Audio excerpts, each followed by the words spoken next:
Tonalidade azul, letras nas cores azul, amarelo, verde, vermelho, formando a palavra ETEPAC. Pessoas em vários ambientes de trabalho. ETE, Escola Técnica Estadual, Professor Antônio Carlos Gomes da Costa. Curso técnico em desenvolvimento de sistemas, lógica de programação, competência 1. Conhecer os princípios de lógica de programação algorítmica.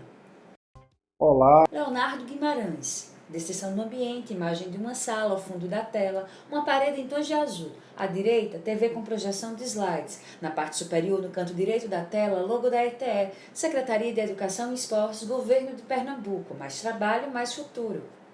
Descrição: ele é branco, está em pé, olhos castanhos, cabelo curto, preto, veste camisa verde, manga longa e calça jeans. Segura o passador de slides. Olá, estudante. Seja bem-vindo. Aqui é o professor Leonardo Guimarães. Espero que você esteja tendo um ótimo dia. Agora nós vamos contemplar a primeira aula, a aula da primeira competência da disciplina de Lógica de Programação, do curso de Desenvolvimento de Sistemas. Nessa aula a gente vamos abordar, vamos conhecer alguns dos princípios básicos de lógica de programação. Então, vamos à tela. Primeiramente, nós temos o princípio de algoritmo. O que seria um algoritmo? É uma sequência de passos, uma sequência de instruções ordenadas de forma lógica para resolver um determinado problema ou tarefa. O que é um problema ou tarefa? Todo o nosso mundo, ao redor do nosso cotidiano, pode ser modelado, pode ser entendido como um conjunto de problemas e tarefas a serem resolvidos, né? Enviar uma mensagem, fazer um bolo, se encaminhar, se dirigir ao trabalho, se dirigir a um estudo, realizar uma prova, entendeu? Fazer uma redação, tudo pode ser entendido como um problema, entendeu? Como uma tarefa a ser descrita e resolvida, né? Executada. Prosseguindo, nós temos também o conceito de programa, né? O programa nada mais é que um algoritmo escrito numa linguagem de computador e que é interpretado e executado por uma máquina, né? Que em geral é um computador ou algum dispositivo análogo, né? O próximo conceito seria de desenvolvimento estruturado, né? O desenvolvimento estruturado é um dos diversos paradigmas, mas é um dos mais básicos, né? Diversos paradigmas de programação. Ele consiste numa forma de pensar, paradigma é uma forma de pensar, e que essa forma de pensar, ela visualiza a solução dos problemas através da quebra desses problemas, né? Em problemas menores, até eles ficarem mais simples, né? Então esses problemas mais simples são combinados para resolver um problema maior. Também é conhecido como dividir para conquistar, né? Então, prosseguindo, também temos agora forma de representar os algoritmos, né? Vamos ver aqui algumas das três formas mais básicas, né? Primeiramente, nós temos a descrição narrativa, que nada mais é que do que algoritmos expressos em linguagem natural. O que são linguagens naturais? São português, inglês, espanhol, francês, tudo que é linguagem é linguagem natural.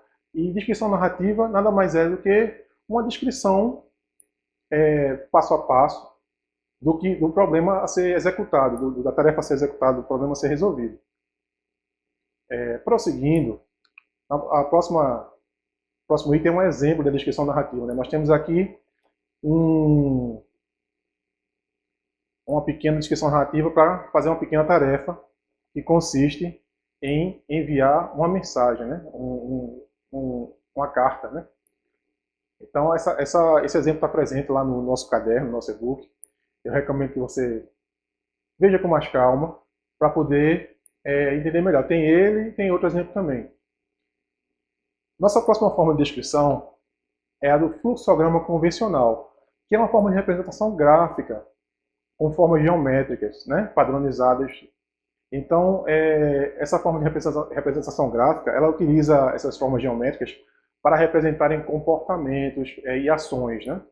Então, por exemplo, a gente tem aqui um exemplo do nosso caderno, onde algumas formas geométricas representam início e fim, outras formas geométricas representam repetição, decisão. Outras formas geométricas representam processamento da informação, execução de alguma tarefa. Outras formas geométricas indicam entrada de dados ou saída de dados também. Então, assim, está tudo descrito no nosso caderno. Eu recomendo que você acesse lá para poder se aprofundar mais, e a gente vai depois trocar ideia também nos fóruns e no AVA lá, para poder fixar melhor esse assunto. Inclusive, um conselho nosso, né, é que o fluxograma ele pode ser realizado através de diversas ferramentas, até com lápis e papel, entendeu? Ele serve para você visualizar melhor as tarefas, o algoritmo a ser construído, a ser modelado. Nossa próxima forma de representação é o pseudocódigo, né? O pseudocódigo é uma forma intermediária, né, entre uma linguagem natural e uma linguagem de programação, de verdade, né? Então, assim, ele parece muito uma linguagem de programação, mas ele é mais limitado, né? A linguagem de programação tem diversos recursos avançados e o pseudocódigo ele descreve de forma mais simples. Por exemplo, a nossa ferramenta base, a nossa ferramenta de apoio, que é o Portugal Studio, ele usa pseudocódigo Portugal. Também tem o pseudocódigo, existe o pseudocódigo Algol, que é o pseudocódigo baseado na língua inglesa, né? O Portugal é o pseudocódigo baseado na língua portuguesa. Prosseguindo, nós temos aqui também, agora, a representação e armazenamento de dados, né? Então, nós temos o conceito de variáveis, que são endereços na memória para armazenar temporariamente informações e usar elas em tempo de execução do algoritmo, do programa. Temos também constantes, que é um conceito parecido com variáveis, só que são endereços na memória que armazenam informações fixas, valores fixos, inalteráveis, para serem usados durante todo o programa, mas eles não são manipulados. Eles são usados para manipular variáveis ou tomar decisões. E agora, prosseguindo também, além das formas de representação de dados, o conceito de variável constante, nós temos também os tipos de dados. Nós temos aqui o tipo no Portugal Studio, no Portugal, que é a nossa base, ferramenta de apoio para poder entender a lógica de programação, né? Temos o tipo inteiro, que é um tipo numérico. Temos o tipo real, que é um tipo numérico, só que com casas decimais, separadas por ponto. Temos o tipo caractere, né?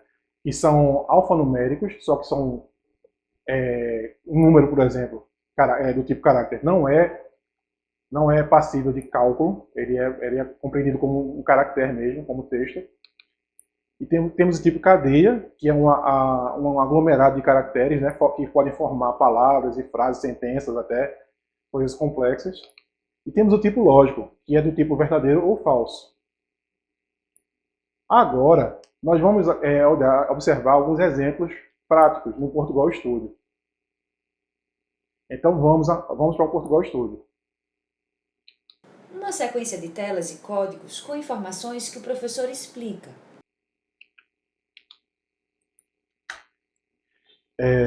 Primeiramente, nós temos aqui um exemplo de variável, onde a gente declara uma variável do tipo real, um tipo de dado real, e um exemplo de variável onde a gente declara diversas variáveis com apenas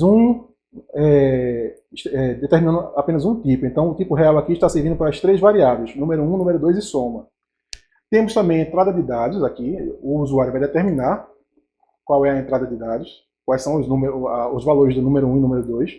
Temos o processamento de dados, né, que vai ser uma soma, e temos a saída, que vai ser a informação do valor do número 1, número 2 e da soma. Então vamos observar aqui.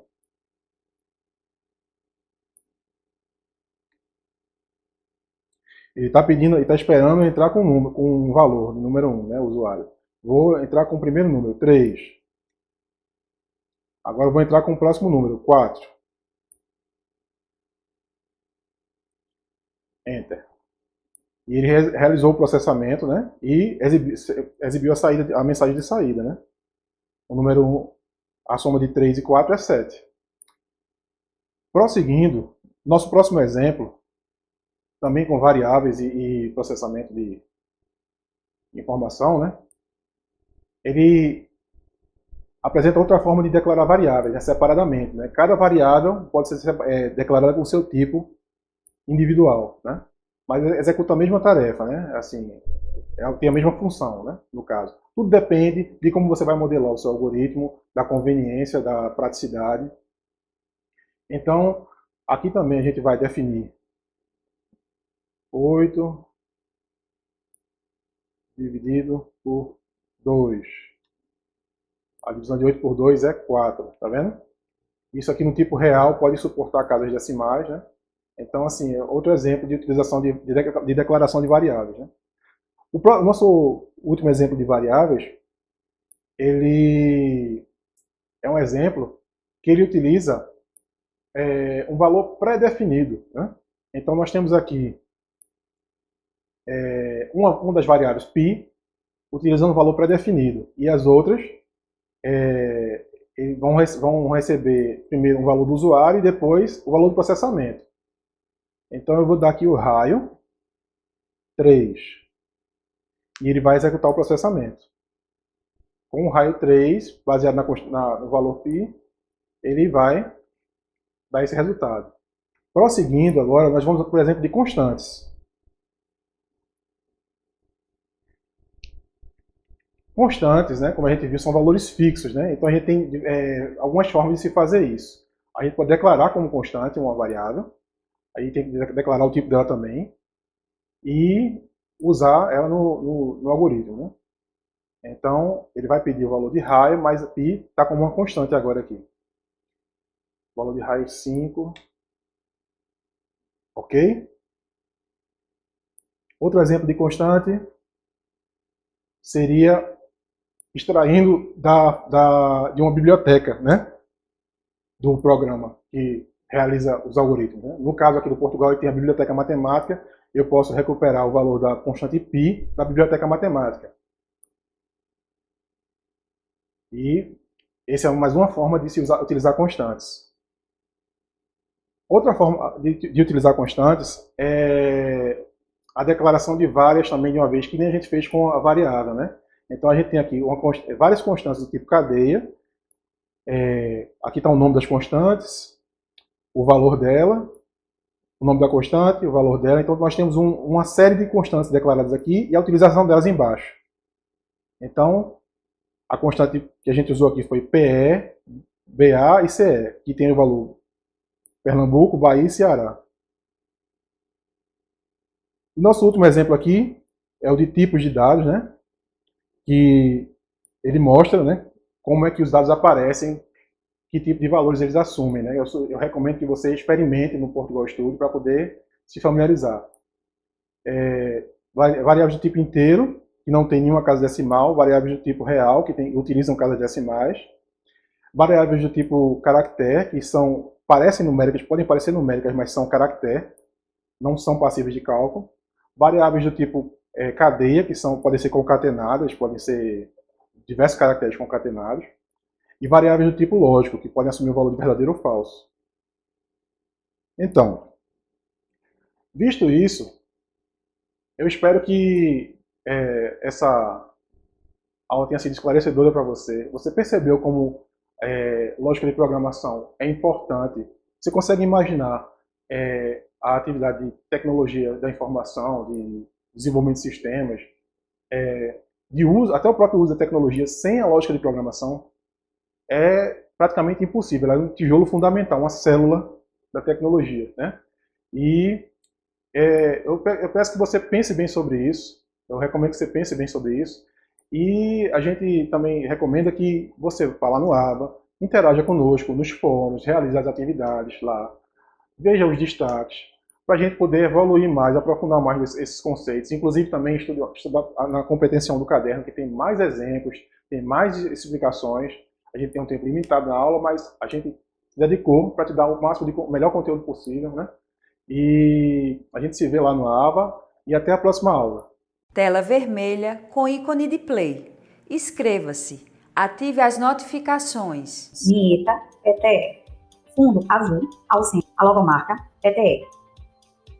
Fundo azul ao centro, branco, coordenação executiva, Jorge Bento Catunda, Manuel Vanderlei dos Santos Neto, Renata Marques de Otero. Coordenação geral, Maria de Araújo Medeiros Souza, Maria de Lourdes Cordeiro Marques. Brasão do Governo do Estado de Pernambuco.